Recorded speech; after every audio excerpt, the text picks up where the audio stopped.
नमस्कार दोस्तों, मैं हूं पंकज राय और आप देख रहे हैं दिव्य ज्ञान चैनल। आप सभी का हार्दिक स्वागत है। आज के टॉपिक में मैं लेकर के आया हूं भारतीय संविधान का एक बहुत ही महत्वपूर्ण विषय, केंद्रीय मंत्रिपरिषद।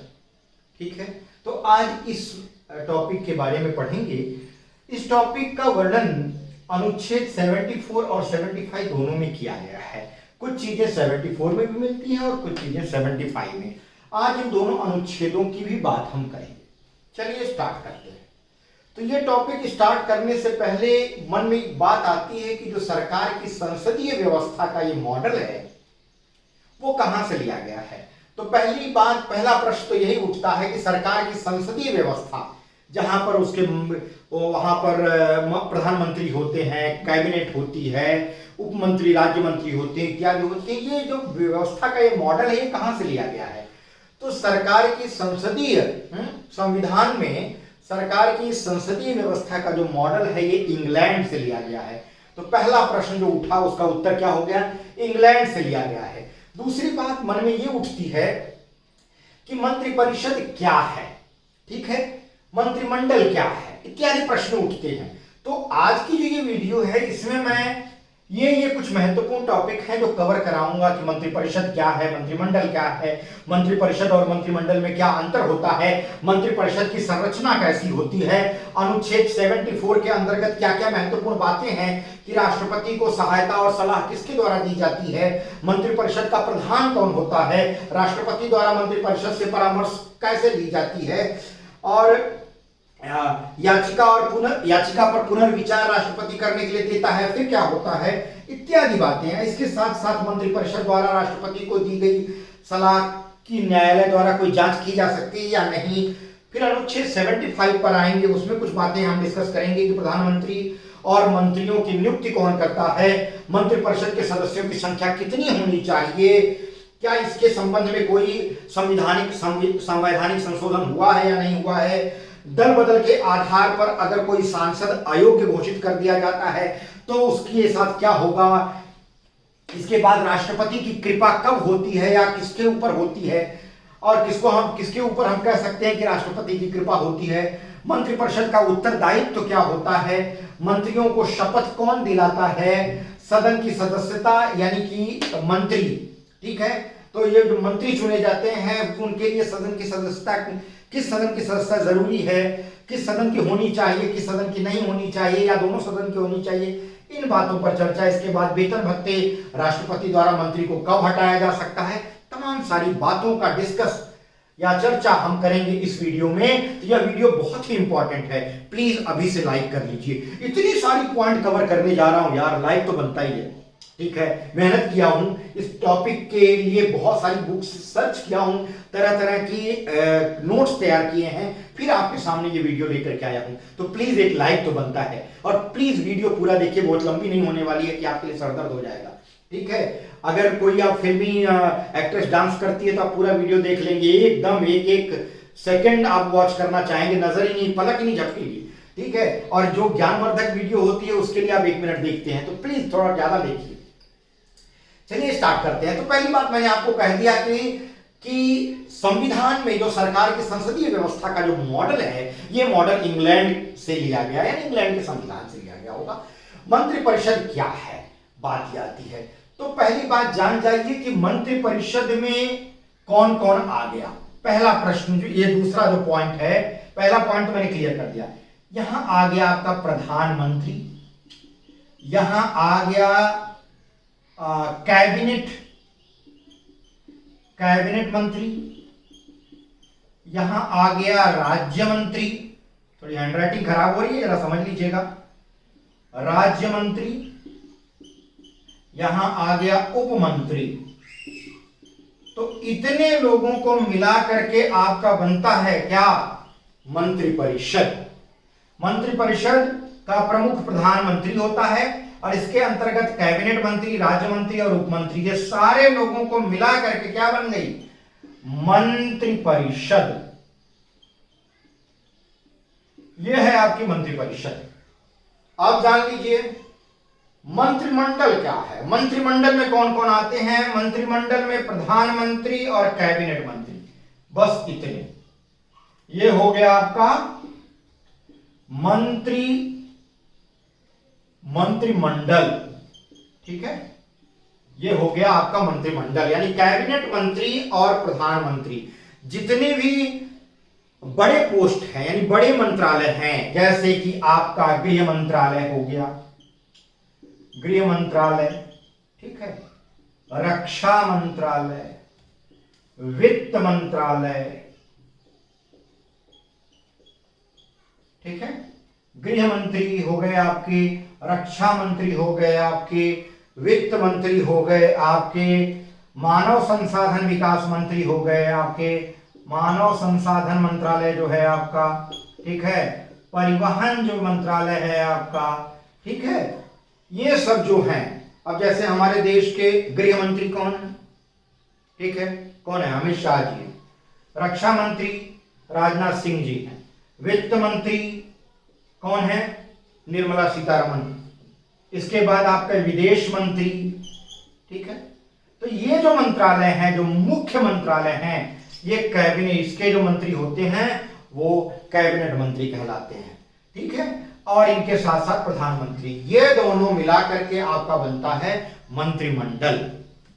तो मैंने कितनी पॉइंट क्लियर कर दी, 1 2 3। आ जाइए चौथे पॉइंट पर, मंत्रिपरिषद एवं मंत्रिमंडल में अंतर एकदम साफ साफ दिखाई दे रहा है कि मंत्रिपरिषद में प्रधानमंत्री, कैबिनेट मंत्री, राज्य मंत्री और उप मंत्री, ये सारे मंत्रियों का समूह प्रधानमंत्री के साथ में ये मंत्री परिषद कहलाता है, और सिर्फ प्रधानमंत्री और कैबिनेट मंत्री का जो समूह है ये कहलाता है मंत्रिमंडल। एकदम क्लियर हो गया चौथा पॉइंट। आ जाइए मंत्रिपरिषद की संरचना। तो मंत्रिपरिषद की जो संरचना है वो मैंने यहां करके आपको दिखा दी, यही मंत्रिपरिषद की संरचना है। अब इसको थोड़ा डिटेल में समझ लीजिए मंत्रिपरिषद की संरचना को। प्रधानमंत्री, ठीक है, जो अब समझ लीजिए कि जो बहुमत दल होता है उसका जो नेता होता है उसको राष्ट्रपति शपथ दिलाते हैं, वो प्रधानमंत्री बनता है, ठीक है। तो वो प्रधानमंत्री है, उसकी सलाह से मुख्य मंत्री चुने जाते हैं मुख्य विभागों के, तो वो आपका कैबिनेट मंत्री हो जाता है, ठीक है। यानी ये जो मंत्रालय है, गृह मंत्रालय, रक्षा मंत्रालय, वित्त मंत्रालय, विदेश मंत्रालय, मानव संसाधन, परिवहन इत्यादि, ठीक है, ये आपके कैबिनेट जो मुख्य मंत्रालय हैं वो कैबिनेट मंत्री हो जाते हैं। इसके बाद तीसरा स्टेप आता है कैबिनेट मंत्री के बाद राज्य मंत्री। राज्य मंत्री में दो तरह के मंत्री हो गए, राज्य मंत्री में दो तरह के मंत्री हो गए। एक तो हो जाते हैं स्वतंत्र प्रभार वाले, स्वतंत्र प्रभार, स्वतंत्र प्रभार वाले जो मंत्री होते हैं, और एक सामान्य ढंग से हो जाते हैं राज्य मंत्री, ठीक है। अब स्वतंत्र प्रभार वाले जो होते हैं इनके ऊपर कोई मंत्री नहीं होता, इनको जिस भी डिपार्टमेंट, जिस भी विभाग, जिस भी मंत्रालय की जिम्मेदारी दी जाती है पूरा कार्यभार इनके ऊपर होता है और ये जिम्मेदार होते हैं उसके लिए, ठीक है। लेकिन जब मंत्रिमंडल की बैठक होती है तो उसमें प्रधानमंत्री और कैबिनेट मंत्री ही भाग लेते हैं। मंत्रिपरिषद की बैठक होगी तो ये सारे लोग भाग लेंगे, लेकिन मंत्रिमंडल की बैठक जब होती है तो प्रधानमंत्री और कैबिनेट मंत्री भाग लेते हैं, और उस मीटिंग में राज्य मंत्री भाग नहीं लेंगे और उप मंत्री भाग नहीं लेंगे। राज्य मंत्री में चाहे वो भले ही स्वतंत्र प्रभार का मंत्री हो वह भी भाग नहीं देगा, और चाहे बिना स्वतंत्र प्रभार वाला सामान्य राज्य मंत्री हो तो भी। अब देखिए राज्य मंत्री में जो दो प्रकार आ गए, दो डिवीजन हो जाता है। एक तो हो जाता है स्वतंत्र प्रभार वाला जिसके ऊपर कोई मंत्री नहीं होता, वो अपने तरफ से अपने विभाग की का पूर्णतया जिम्मेदार होता है, उसके ऊपर किसी मंत्री का दबाव नहीं रहता या किसी के प्रति उसकी जिम्मेदारी नहीं रहती अपने से ऊपर के मंत्री की, ठीक है। तो स्वतंत्र प्रभार तो होता है, लेकिन समस्या यह है यहां पर कि इसको भी अगर मंत्रिमंडल की बैठक हो रही है जहां प्रधानमंत्री अपने मुख्य मंत्रियों को, यानी मुख्य विभागों के मंत्रियों को बुला करके अगर बैठक लेती हैं, तो अगर इनके लिए निमंत्रण गया यानी इनको बुलाया गया स्वतंत्र प्रभार वाले को, तो ये स्वतंत्र प्रभार वाला जाएगा और अपने विभाग की, जाहिर सी बात है कि स्वतंत्र प्रभार वाला चूंकि उस विभाग का स्वतंत्र प्रभार रख रहा है, कैबिनेट मंत्री तो नहीं बन पाया है, वो स्वतंत्र प्रभार है उसके पास उस विभाग का, तो स्वतंत्र प्रभार में वो उस विभाग का पूरा जिम्मेदार हो जाता है या उस मंत्रालय का, तो सबसे बड़ी बात है कि उसको बुलाना जरूरी हो जाता है कभी कभी, तो ऐसे समय पर उसको बुलाया जाता है तभी वो भाग लेता है। अपने मन से वो कभी भी मंत्रिमंडल की बैठक में भाग नहीं लेगा और न तो कोई राज्य मंत्री लेगा। अब राज्य कैबिनेट मंत्री का आप समझ लेते हैं, कैबिनेट मंत्री पूरी तरह से अपने विभाग का सर्वेसर्वा होता है, उसको सारे अधिकार प्राप्त होते हैं अपने मंत्रालय का, और वेतन भत्ता जो कुछ भी है वो सारे अधिकार मिलेंगे, सब कुछ मिलेगा। प्रधानमंत्री के बाद उसका रुतबा या उसका पद रहता है, और वो एक तरह से कहेंगे तो प्रधानमंत्री के बाद वो अपने विभाग का, यानी प्रधानमंत्री के बाद दूसरा पद अगर कहें तो कैबिनेट मंत्री का है। तीसरा स्थान आता है राज्य मंत्रियों का, जिसमें स्वतंत्र प्रभार वाले थोड़े ज्यादा स्तर उनका ऊपर रहता है राज्य मंत्रियों से, और उसके बाद आ जाते हैं बिना स्वतंत्र प्रभार वाले मंत्री, ठीक है, यानी राज्य मंत्री।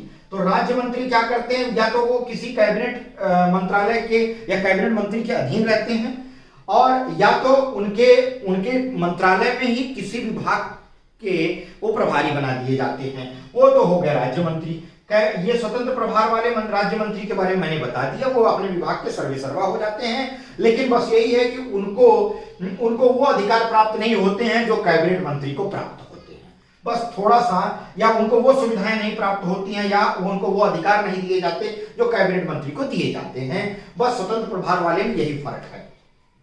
आ जाइए उप मंत्री को। ये उप मंत्री किसी मंत्रालय के अधीन रह करके कार्य करते हैं, ठीक है, उनमें किसी एक विभाग का प्रभारी उनको बना दिया जाता है और वो इसकी देखरेख करते हैं अपना। इसके बाद आते हैं एक सचिव, ठीक है, सचिव। ये सचिव जो नियुक्त किए जाते हैं, संसदीय सचिव, ठीक है। अब ये जो सचिव होते हैं ये उप मंत्री से नीचे होते हैं। ये क्या करते हैं, जो मंत्रालय से संबंधित कार्य हैं उसमें अगर मंत्री को किसी तरह की हेल्प चाहिए, सलाह चाहिए, तो वो देते हैं, ठीक है। इनका स्तर उप मंत्री से नीचे होता है, ठीक है, ये सचिव होते हैं। तो ये तो हो गया आपका कौन सी बात, मंत्रिपरिषद की संरचना। ये है मंत्रिपरिषद की संरचना, सबसे बड़ा प्रधानमंत्री, उसके बाद कैबिनेट मंत्री, उसके बाद स्वतंत्र प्रभार वाला राज्य मंत्री, और उसके बाद बिना स्वतंत्र प्रभार वाला राज्य मंत्री, उपमंत्री और सचिव, ठीक है।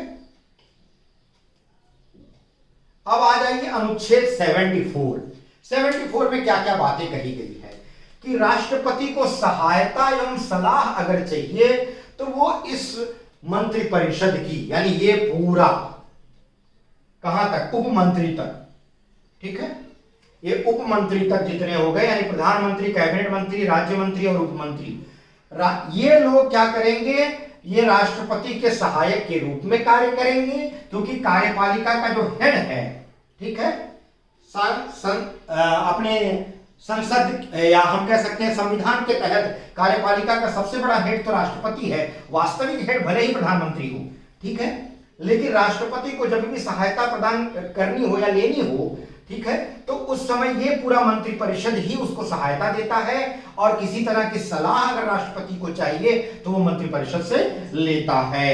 ये पॉइंट क्लियर हो गई होगी। 74 में अनुच्छेद यानी आर्टिकल 74 में एक बात और कही गई आगे की कि राष्ट्रपति द्वारा मंत्रिपरिषद से परामर्श, ठीक है, अगर किसी याचिका पर, ठीक है, परामर्श लेनी है तो वह मंत्रिपरिषद से राष्ट्रपति लेता है, यानी राष्ट्रपति द्वारा मंत्रिपरिषद से किसी याचिका पर परामर्श लिया जाता है, और अगर उसको याचिका में कुछ सुधार करने की जरूरत समझ में आती है राष्ट्रपति को, या पुनर्विचार करवाने की जरूरत समझ में आती है, तो वो याचिका को पुनर्विचार के लिए मंत्रिपरिषद के सामने रखता है। अगर मंत्रिपरिषद उस पर बिना विचार किए भी याचिका को राष्ट्रपति तक देता है तो राष्ट्रपति दोबारा पुनर्विचार के लिए नहीं दे सकता या उसको निरस्त नहीं कर सकता, उस पर उसको हस्ताक्षर करने ही पड़ते हैं, ठीक है, या कोई बिल है तो भी, ठीक है। तो ये आगे का देख लेते हैं। मंत्रिपरिषद द्वारा राष्ट्रपति को दी गई सलाह की न्यायालय द्वारा जांच नहीं कराई जा सकती, ठीक है, ये पॉइंट क्लियर हो गई होगी। तो मंत्रिपरिषद द्वारा राष्ट्रपति को दी गई सलाह, यानी मंत्रिपरिषद ने राष्ट्रपति को क्या सलाह दी है, क्या सहायता दी है, किस तरह का परामर्श दिया है, इसकी न्यायिक जांच नहीं कराई जा सकती या न्यायालय द्वारा इसकी जांच नहीं हो सकती। ये पॉइंट क्लियर हो गया। आगे देख लीजिए अनुच्छेद 75 क्या कहता है। अनुच्छेद 75 कहता है कि प्रधानमंत्री और प्रधानमंत्री की नियुक्ति का मतलब है कि प्रधानमंत्री को शपथ दिलाने का कार्य, ठीक है, क्योंकि लोकसभा में जो बहुमत दल है उसका जो नेता चुना जाता है उसी को राष्ट्रपति शपथ दिलाता है प्रधानमंत्री की, ठीक है, ये बात क्लियर हो गई। अब प्रधानमंत्री की सलाह से यानी प्रधानमंत्री के सजेशन से वो अन्य मंत्रियों की नियुक्ति करता है। अब अन्य मंत्रियों में कैबिनेट मंत्री, राज्य मंत्री और उप मंत्री ये रहते हैं और इन सदस्यों की संख्या कितनी होती है। तो प्रधानमंत्री को शपथ दिलाएगा राष्ट्रपति और प्रधानमंत्री की सलाह पर मंत्रियों की नियुक्ति करता है, यानी उनको भी शपथ दिला करके नियुक्त करता है कौन, राष्ट्रपति। आगे आ जाइए। अब बात आती है कि ये जो मंत्रिपरिषद है, प्रधानमंत्री, कैबिनेट मंत्री, राज्य मंत्री और उप मंत्री, इनकी संख्या कितनी होनी चाहिए। उप मंत्री के साथ साथ ये सचिव भी, संसदीय सचिव, ठीक है, इनकी टोटल संख्या, ये पूरा हमारा ये संसदीय सचिव तक ये आपका मंत्रिपरिषद है, ठीक है। अब संसदीय सचिव कोई जरूरी नहीं है कि वो रखे ही जाएं, ठीक है, संसदीय सचिव नहीं भी रखे जाते हैं। आगे देख लीजिए। अब इनकी टोटल संख्या यानी प्रधानमंत्री, कैबिनेट मंत्री, राज्य मंत्री, उप मंत्री अगर सचिव रखे जाते हैं तो इनकी संख्या 15% होनी चाहिए। किसकी, लोकसभा के सदस्यों की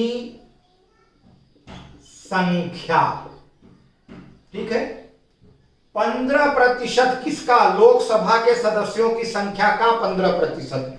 लोकसभा के सदस्यों की संख्या है 545, 545 का 15%, ठीक, 15% यानी 15/100, 15% निकालेंगे तो ऑलमोस्ट ये मान के चलिए 81 तक आता है। तो 81 से ज्यादा, 81 से ज्यादा प्रधानमंत्री से लेकर के सचिव तक नहीं हो सकते। कुल संख्या इनकी 81 यानी 545 का 15% से ज्यादा नहीं होनी चाहिए मंत्रिपरिषद के सदस्यों की संख्या। मंत्रिपरिषद के सदस्यों में प्रधानमंत्री, कैबिनेट मंत्री, राज्य मंत्री, उप मंत्री, सचिव सभी आते हैं। मंत्रिपरिषद का अगर हम सदस्य बोले तो ये सभी उसके सदस्य ही कहलाएंगे। आगे आ जाइए। तो आपको क्लियर हो गया कि प्रधानमंत्री और मंत्रियों की नियुक्ति कौन करता है, राष्ट्रपति करता है, उनको शपथ दिलाता है, लेकिन मंत्रियों की नियुक्ति वह प्रधानमंत्री की सलाह से करता है। इसके बाद आ जाती है बात कि मंत्रिपरिषद के सदस्यों की संख्या कितनी है। तो मंत्रिपरिषद के सदस्यों की संख्या लोकसभा, चूंकि निर्वाचित होकर के आने वाला जो सदन है वो लोकसभा है, इसलिए लोकसभा से ही, ठीक है, मंत्रिपरिषद बनाया जाता है, याद रखिए हमेशा। अच्छा, और इसके ही सदस्यों की गणना की जाती है। अब बात यह आ गई कि क्या हमेशा लोकसभा का ही मेंबर कोई मंत्री बन सकता है? नहीं, यहां तक कि प्रधानमंत्री भी कोई जरूरी नहीं है कि लोकसभा यानी जो सदन निर्वाचित होकर के आता है उसी का सदस्य प्रधानमंत्री बने, ऐसी कोई शर्त नहीं है। यहां राज्यसभा के सदस्य भी प्रधानमंत्री के रूप में शपथ ले सकते हैं अगर विधायक बहुमत दल कहता है कि हमारा एक सदस्य जो राज्यसभा का सदस्य है, हम उसको प्रधानमंत्री बनाना चाहते हैं, उसको अपना बहुमत, या हम कह सकते हैं बहुमत प्राप्त दल उसको अपना नेता चुनता है जो राज्यसभा का सदस्य है, तो राष्ट्रपति उसी को प्रधानमंत्री की शपथ दिलाएगा। इसके साथ साथ कैबिनेट मंत्री, राज्य मंत्री या उप मंत्री भी अगर लोकसभा के सदस्य नहीं है तो राज्यसभा के हो सकते हैं। ऐसा भी देखा गया है कि अगर दोनों सदन यानी लोकसभा और राज्यसभा दोनों के सदस्य नहीं है तो ऐसी कंडीशन में यह शर्त है कि उन्हें 6 मंथ्स के अंदर यानी 6 महीने के अंदर या तो लोकसभा या तो राज्यसभा में होना पड़ेगा, यानी उसका सदस्य बनना पड़ेगा। तो अगर कोई मंत्री ऐसा है जो शपथ ले लिया है तो शपथ ग्रहण के बाद से लेकर के 6 महीने के अंदर उसे आपके संसद के किसी एक सदन, संसद का कोई एक सदन, या तो लोकसभा और या तो राज्यसभा, इन दोनों में से किसी एक सदन का सदस्य होना जरूरी है 6 महीने के अंदर। अब तो आप ये समझ गए होंगे, लेकिन चाहे वो किसी भी सदन का सदस्य हो, मंत्री जो मंत्री बना है, चाहे कैबिनेट राज्य या उपमंत्री या खुद प्रधानमंत्री, ये जो टोटल संख्या है मंत्रिपरिषद की सदस्यों की, ये टोटल संख्या में लोकसभा के सदस्यों की इंपॉर्टेंस रहती है, न कि राज्यसभा की। इसको राज्यसभा के हिसाब से काउंटिंग नहीं की जाएगी, इसको लोकसभा के सदस्यों के आधार पर किया जाता है, क्योंकि लोकसभा को एक हम कह सकते हैं कि निर्वाचित सदन माना जाता है। इसलिए लोकसभा में जो बहुमत दल का नेता होता है या बहुमत प्राप्त दल होता है, वही जो है अपना प्रधानमंत्री चुनता है, वही अपना सरकार बनाता है। तो इसलिए यहां लोकसभा को महत्व दिया जाता है, और लोकसभा में जो कुल सदस्यों की संख्या है 545, उसका 15% ही ऐसा कहा गया है कि संविधान में ऐसा प्रावधान किया गया है कि इसका 15% ही संख्या होनी चाहिए पूरे मंत्रिपरिषद की, उससे एक भी ज्यादा नहीं होनी चाहिए। कम हो सकती है चलेगा, लेकिन उससे ज्यादा नहीं होगी, यानी 82 नहीं होगी, आ जाएगी। और ये जो संशोधन किया गया कि मंत्री, कभी कभी ऐसा होता था कि कोई दल जिसकी सरकार रहती थी वो मंत्रियों की संख्या खूब बढ़ाते थे, मनमाना जो मन में आता था वो करते थे। तो इस पर अंकुश लगाने के लिए संविधान संशोधन की आवश्यकता पड़ी। तो 91वां संशोधन 2003 में किया गया, नोट कर लीजिए इसको। 91वां संविधान संशोधन जो 2003 में किया गया, उसके तहत यह बात कही गई कि मंत्रिपरिषद के सदस्यों की संख्या लोकसभा के कुल सदस्यों की संख्या के 15% से ज्यादा नहीं होनी चाहिए। यह किस संविधान संशोधन के तहत कहा गया? 91वां यानी 91 संविधान संशोधन जो किया गया था 2003 में किया गया था, रट लीजिए इसको, उसके तहत 15% होनी चाहिए। आगे बात यह कही गई कि अगर दल बदल के आधार पर, यानी कोई सदस्य, संसद सदस्य दल बदल करता है और उसके आधार पर वह सदन द्वारा अयोग्य घोषित किया जाता है या संविधान द्वारा अयोग्य घोषित किया जाता है, तो ऐसा अयोग्य सांसद मंत्री अगर बनता है तो उसको मंत्री, उसका मंत्रालय यानी उसका मंत्री बनना रद्द कर दिया जाएगा। ठीक है, आगे हम देख लेते हैं कुछ और पॉइंट्स। राष्ट्रपति की कृपा इन सारे मंत्रिपरिषद पर, यानी इन सारे मंत्रियों पर हम कह सकते हैं कि एक राष्ट्रपति की कृपा होती है। राष्ट्रपति चाहे तो उनको हटा सकता है, किसके सलाह पर? प्रधानमंत्री की सलाह पर। मंत्रिपरिषद किसके प्रति उत्तरदायी होता है वो समझ लीजिए, क्योंकि मंत्रिपरिषद निर्वाचित सदस्यों द्वारा बनाया जाता है मूल रूप से अगर हम देखें तो, इसलिए इसकी जवाबदेही जो होती है वो लोकसभा के प्रति होती है, लोकसभा के प्रति होती है। इवन अगर कोई संसद सदस्य आपका राज्यसभा से आकर के मंत्री बना दिया गया है, राज्यसभा सदस्य है, तो भी उसके मंत्रालय और उसकी जो जवाबदेही या उत्तरदायित्व होगा वो लोकसभा के प्रति होगा। हाँ, वो बैठने का कार्य, कोई भी मंत्री किसी भी सदन में बैठ सकता है, चाहे वो लोकसभा हो या राज्यसभा हो। ठीक है, जरूरत के आधार पर। मंत्रियों को शपथ कौन दिलाता है? मंत्रियों को शपथ हमारे कौन दिलाते हैं? राष्ट्रपति महोदय दिलाते हैं, प्रधानमंत्री और सारे मंत्रियों को शपथ। ऐसा नहीं है कि उसमें मंत्रियों के लिए, कैबिनेट मंत्री के लिए अलग शपथ है, राज्य मंत्री के लिए अलग शपथ है, उप मंत्री के लिए अलग शपथ है। इसमें पद और गोपनीयता की जो शपथ दिलाई जाती है वह एक जैसी होती है। उसमें यह नहीं बोल करके किया जाता है कि मैं राज्य मंत्री, मैं फला फला फला राज्य मंत्री भारत संघ, ऐसा कुछ नहीं।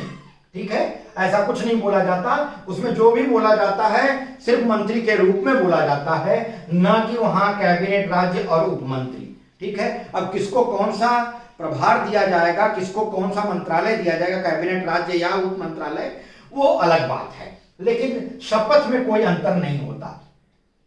और शपथ कौन दिलाता है? राष्ट्रपति महोदय दिलाते हैं सारे मंत्रियों को। और ये मंत्री किसकी सलाह पर राष्ट्रपति को शपथ दिलाता है? प्रधानमंत्री की सलाह पर वो नियुक्त किए जाते हैं और राष्ट्रपति उनको जो है शपथ दिलाता है। सदन की सदस्यता बात आ गई। मैंने अभी अभी बताया कि मंत्री बनने के लिए संसद के किसी एक सदन का सदस्य होना जरूरी है, ये हो गई। आगे आ गई वेतन और भत्ता। संसद यानी हमारा जो पार्लियामेंट है वो डिसाइड करता है समय समय पर कि इन मंत्रियों का वेतन और भत्ता क्या होना चाहिए और उसमें क्या बदलाव लाना चाहिए। वो समय समय पर वेतन और भत्ते बदलते रहते हैं।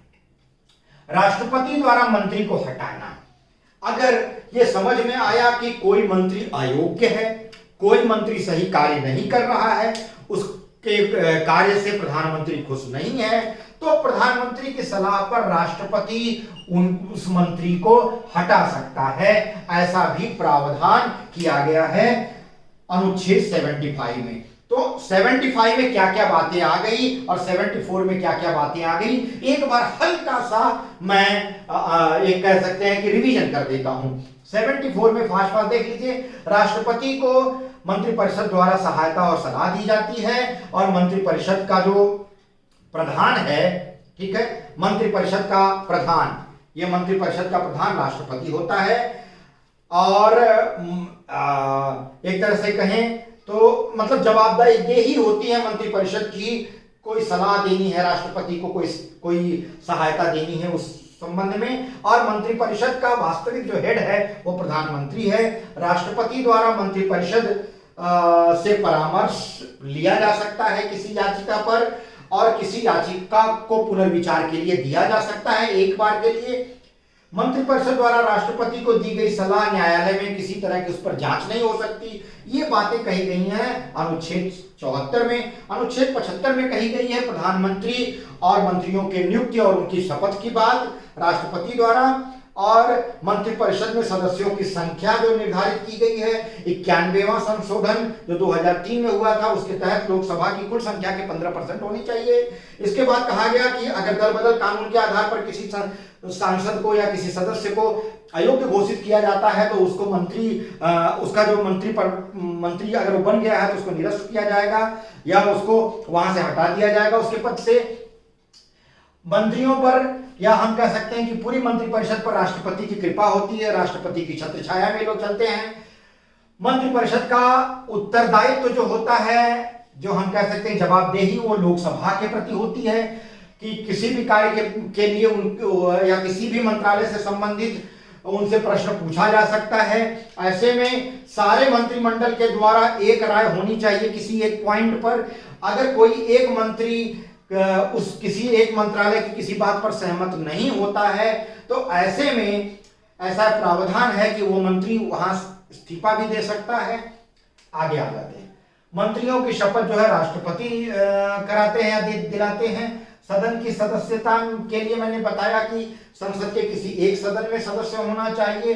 वेतन और भत्ता संसद में निर्धारित किया जाता है कि मंत्रियों का वेतन और भत्ता क्या होना चाहिए। राष्ट्रपति द्वारा किसी भी मंत्री को हटाया जा सकता है उसके पद से या उसका मंत्रालय बदला जा सकता है और यह प्रधानमंत्री की सलाह द्वारा किया जाता है। तो मैं समझता हूं मित्रों आज का वीडियो आपको पसंद आया होगा। आप समझ गए होंगे कि केंद्रीय मंत्रिपरिषद क्या है, अनुच्छेद 74 और 75 क्या है, केंद्रीय मंत्रिपरिषद और मंत्रिमंडल में अंतर क्या है, मंत्रिपरिषद की कुल संख्या कितनी होनी चाहिए, और मंत्रिमंडल जब नियुक्त की होता है या मंत्रिमंडल जब बनता है तो उन सारे मंत्रियों की शपथ कौन दिलाता है, बहुत सारी बातें। तो मैं चाहूंगा कि आप इस वीडियो को लाइक जरूर करें और अपने दोस्तों मित्रों सभी संबंधियों तक शेयर करें और साथ ही साथ कमेंट जरूर करें कि आज का वीडियो आपको कैसा लगा। आप सभी का बहुत बहुत धन्यवाद। अगली वीडियो में एक नए विषय के साथ मैं फिर आपसे रूबरू होऊंगा।